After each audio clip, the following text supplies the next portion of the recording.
दोस्तों नमस्कार। क्या रोहित शर्मा का सुपर ओवर में दूसरे सुपर ओवर में उतरना नियम के का उल्लंघन था? क्या वो रिटायर्ड हर्ट हुए थे या रिटायर्ड आउट हुए थे? ये दो बड़े सवाल आज पूरे क्रिकेट जगत में छाए हुए हैं, सबसे ज़्यादा ट्रेंड कर रहे हैं और कोई चर्चा नहीं है कौन जीता कौन हारा। भैया जीते हैं तो आपको जीतना ही चाहिए, आप बहुत बड़ी ऊंची रैंकिंग वाली टीम है। वो हारे हैं बल्कि उन्होंने दिल जीता है, लेकिन वो सब चर्चा हम यहाँ नहीं करेंगे गोपाल। लेकिन ये मानना होगा कि दूसरे सुपर ओवर में जिस तरह से उनको वो उतरे हैं, अगर वो रिटायर्ड हर्ट थे या तो तब तो बात समझ में आती है।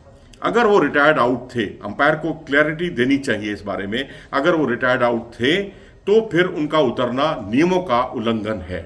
और ये भी है सर कि अगर देखें तो मतलब बहुत तरफ से गलतियां हुई हैं, क्योंकि अगर देखें तो जो मैच रेफरी थे उनको ये शायद बताना चाहिए था, क्योंकि जोनाथन ट्रॉट का जिस तरीके से बयान आया वो ये बताता है कि मतलब कब आपने देखा था कि एक मैच में 2 सुपर ओवर हुए हैं जहां पे इस तरीके के नियम, मतलब नियमों को लेकर जो हौच पौच हुई है ना एक तरीके से, कि आप देखिए कि दूसरे सुपर ओवर में क्या पहले वाला नॉट आउट बैट्समैन आ सकता है, या जो उतर गया वो उतर गया, क्या आउट वाला आ सकता है, क्या रोहित शर्मा रिटायर्ड हर्ट थे या रिटायर्ड आउट थे, ये भी एक तरीके से सवाल उठाया जा रहा है। लेकिन ये था कि हाँ मतलब रोहित शर्मा जिस प्रकार से गए थे उनको एक रीजन देना चाहिए था कि हाँ मैं क्या रिटायर्ड आउट हूं या रिटायर्ड हर्ट हूं, तो वो एक मैच रेफरी को बताना चाहिए। वो तो दिया था, दिया होगा। ऐसा नहीं है कि अंपायर कोई मतलब वो कोई सब्जी खरीदने जा रहे हैं, थैला उठाया और चल दिए कहीं भी, ऐसा नहीं था। उन्होंने निश्चित तौर पर बताया होगा और अंपायर को ये क्लैरिटी देनी चाहिए, नहीं तो ये विवाद उठता ही ना। हम लोग यहाँ इस चर्चा पे के लिए यहाँ खड़े होते ही ना।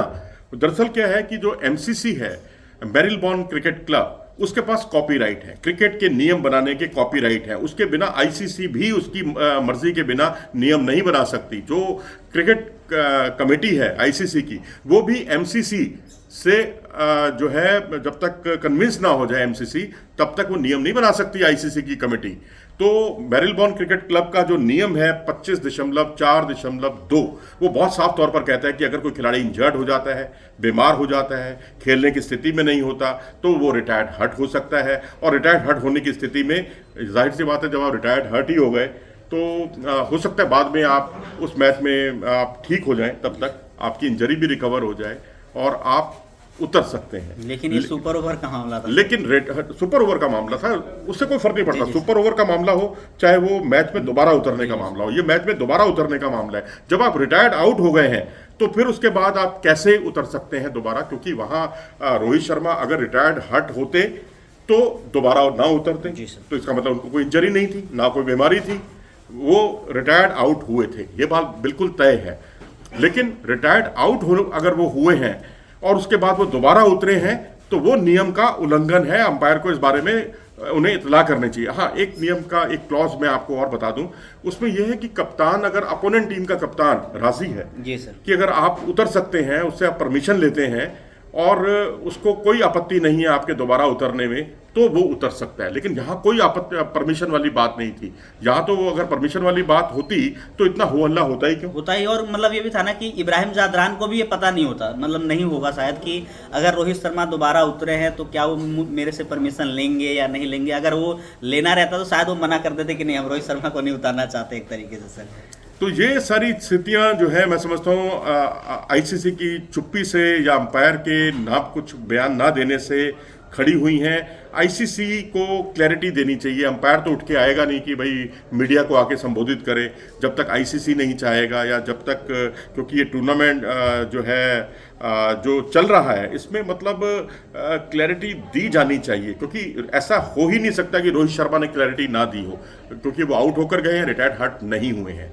होते तो दोबारा ना आते, क्योंकि अगर आप प्लेयर इंजर्ड हो गया, अगर रिटायर्ड हर्ट हुए हैं और दोबारा आ गए, तब तो अंपायर की डबल नालायकी है। और ये भी है ना सर, एम्पायर पे दबाव बहुत था कल के मैच में। अगर देखें तो जिस प्रकार से मतलब नो बॉल को, क्लियर नो बॉल को नो बॉल ना देना, या जिस तरीके से दूसरे बार वो नो बॉल नहीं था वो उसको नो बॉल दे देना, तो ये एक तरीके से आप देखिए हौच पौच की स्थिति या एम्पायर पर दबाव, क्योंकि क्राउड एक तरीके से पूरा चीयर अप कर रहा था चिन्ना स्वामी का। और रोहित शर्मा ने भी जिस तरीके से 2-3 बार एम्पायर से बात की, क्या वो सही है क्या गलत है? क्योंकि दबाव को एक प्लेयर, मतलब रोहित शर्मा जैसा प्लेयर, एक इस ओहदे का प्लेयर, भारतीय कप्तान, वो जाकर एम्पायर को 2-3 बार अगर बात करता है या उसको एक तरीके से कुछ मनवाने की कोशिश करता है तो एम्पायर खुद ही दबाव में आ जाते हैं सर वहाँ पर। नहीं, दबाव में नहीं आना चाहिए, क्योंकि आप अंपायर हैं और आप पर सब कुछ निर्भर करता है। आपको क्रिकेट को संचालित करना है, चलाना है आगे, और उसमें अगर कोई दबाव में या किसी बड़े खिलाड़ी के दबाव में आप आ जाते हैं तो वो भी अंपायर को, मैं समझता हूँ, उनके डीमेरिट पॉइंट्स ज़रूर उसमें जुड़ेंगे और उनके पॉइंट्स ज़रूर कटेंगे। और ये राहुल द्रविड़ ने भी कहा है कि अश्विन जो है, जो जिस तरह से एक सूझबूझ वाले कप्तान है, खिलाड़ी रहे हैं, और वो उन्होंने जो कुछ प्रेजेंस ऑफ माइंड दिखाया है क्रिकेट में अक्सर, वो सब कुछ। राजस्थान रॉयल्स के लिए खेल रहे थे सर, वो आउट होके रिटायर्ड हट होके चले गए थे। वो एक तरीके से याद करने की कोशिश करा रहे थे राहुल द्रविड़ कि वो राजस्थान रॉयल्स के लिए एक बार खेलते थे तो वो धीमी पारी खेल पा रहे थे। T20 में अमूमन कभी टाइम नहीं हो पाता, तो वो आउट होके चले गए थे। दूसरे बल्लेबाज को, सिमरन हेटमायर को वहाँ पे शायद मौका दिया गया था, तो वो एक तरीके से था, ब्रेन की एक तरीके से बात चल रही थी। T20 वर्ल्ड कप में भी ऐसा हुआ था, पाकिस्तान के खिलाफ मुकाबला था, आखिरी गेंद थी और वो वाइड गेंद थी और उन्होंने छोड़ दी उस गेंद को और वो वाइड निकली। 92,000 लोगों के सामने आप देखिए कितना मतलब प्रेशर अश्विन की बात इसे है। कहते हैं प्रेजेंस ऑफ माइंड। द्रविड़ ने इसी बात के लिए तारीफ की रोहित शर्मा की, क्योंकि रिंकू सिंह थे और वो जानते हैं कि रिंकू सिंह तेज दौड़ते हैं, बल्लेबाजी कर सकते हैं, और रिंकू सिंह को स्ट्राइक मिलेगी क्योंकि वो नए बल्लेबाज आने वाले हैं। तो जाहिर सी बात है कि उनका रिटायर्ड आउट होना खैर जो है, मतलब उनकी सूझबूझ को दर्शाता है। खैर वो एक अलग मुद्दा है। यहाँ मुद्दा है विवाद का। विवाद ये है कि आप जब रिटायर्ड आउट हुए हैं, अंपायर को आपने बताया है, तो फिर आप दोबारा कैसे आए? अगर आपको नियम की जानकारी नहीं थी तो अंपायर को आपको रोकना चाहिए था। तो नियम की अनदेखी हुई है और हम अपने कॉलर ये कह के ऊंचे नहीं कर सकते कि हमने क्लीन स्वीप कर दिया, हमने व्हाइट वॉश कर दिया। अगर नियमों को ताक पर रख दिया और उसके बाद अगर आप जीते तो क्या जीते? मैं तो कहूँगा कि अंपायर की अकुशलता कहिए या अंपायर की चुप्पी कहिए, फायदा भारत को ही मिला है इसका। जो हम यहाँ पर हम भारत का गुणगान गाने के लिए नहीं आते, हम लोग क्रिकेट की समीक्षा बारीकी से उसका आकलन करने के लिए आते हैं, और आकलन यही कहता है कि यहाँ नाइंसाफ़ी हुई अफगानिस्तान के साथ। जितने फैक्ट्स अभी तक हमारे सामने आए हैं, या तो उनको कुछ उनका हवाला दिया जाए, साफ किया जाए सारी स्थितियों को, तब कुछ हम किसी निष्कर्ष पर पहुंच सकते हैं। लेकिन अभी तक के जो कुछ फैक्ट्स सामने आए हैं उसमें रोहित शर्मा रिटायर्ड आउट हुए हैं और रिटायर्ड आउट होकर गए हैं। इससे कोई फर्क नहीं पड़ता कि आपको आउट किया या आप खुद रिटायर्ड आउट हो गए। आप आउट हुए हैं तो आप नियम के हिसाब से दोबारा सुपर ओवर में नहीं उतर सकते।